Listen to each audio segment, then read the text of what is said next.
Hop. Tama na. Okay. Hop. Reverse. Okay. Pagdad mo nga. Bagal na reverse no? Sige, tama na yan.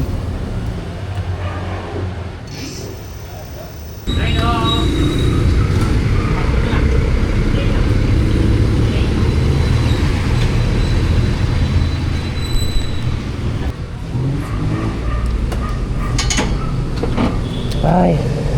So hindi pa ako nakakalayo kanina guys, namatay na siya kaagad. Parang nakakailang metro pa lang ako paglabas ng gate namin, namatay siya. So meron pa rin siyang existing na problema. Yun yung kailangan ko hanapin, bakit siya namamatay ng ganun. Ito guys, so sumablay pa rin yung ating test drive nung nakaraan. Namamatay pa rin siya. So ito yung isa na lang sa tinitingnan kong reason. Napapansin niyo itong connection ng dalawa nating 36 volts na battery is gumamit ako nito. Kung familiar kayo, yes, ginagamit tong connector na to sa solar panels. So I don't know kung ito yung reason kung bakit bumibitaw bigla yung kuryente natin, namamatay yung kuryente ng buong e-bike for siguro split second lang, mga ganon, ilang seconds lang, tapos bumabalik din. Baka hindi kinakaya. Okay, kasi sa solar panels, di ba, mga 19 volts lang yata ang mga solar panels eh. So pumapalo ng 72 or 80 volts pa to. So tanggalin natin to. Tapos try ko munang i-full weld, ihihinang ko muna. Tanggalin ko lang muna tong cover. Ito guys. So ito yung tinutukoy ko sa inyo. Wait lang.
Okay guys, so another test drive after nating baguhin yung wiring ulit. Actually hinangin pala, sorry. Hindi pala natin binago, no?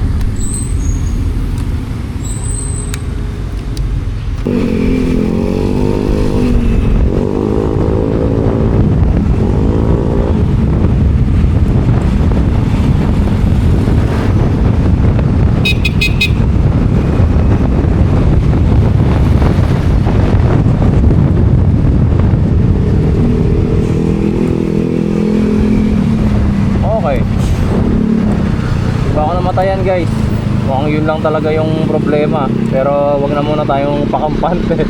Tignan muna natin, mamaya meron pa eh. Wait lang natin. Pero nung nakaraan kasi, nung unang test drive natin, alam nyo na siguro 5, 6 or 7 times yata ako namatayan nun. Di pa ako nakakalayo sa bahay, nakailan na. Tapos kanina, paglabas ko pa lang, paglabas pa lang namin ng gate, siguro mga naka 40 kph pa lang ako, namatay na siya. Dito try natin kung mabibilisan ko rito.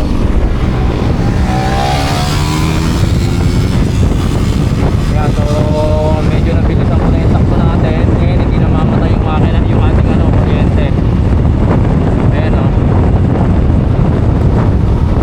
Okay, so tuloy-tuloy siya.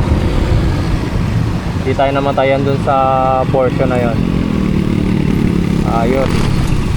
So I was hoping na yun lang talaga yung connector nung sa ating battery kanina. Hindi ko alam kung anong klase ng connector yung tawag doon, pero sa solar panel kasi ginagamit yun. Ayan, so minsan guys ganun talaga. Nasa ano tayo eh, experimental tayo. Tsaka syempre before ko rin naman gawin tong video na to, sabi ko naman sa'yo, wala akong alam sa mamodify ng ganitong wiring sa ng mga battery ng electric bike. Pero DIY pa rin natin kahit wala tayong alam. Ayan, so hindi tayo namamatayan sa ngayon, which is good for me. And kung makikita ninyo yung ating battery, okay naman yung ating reading.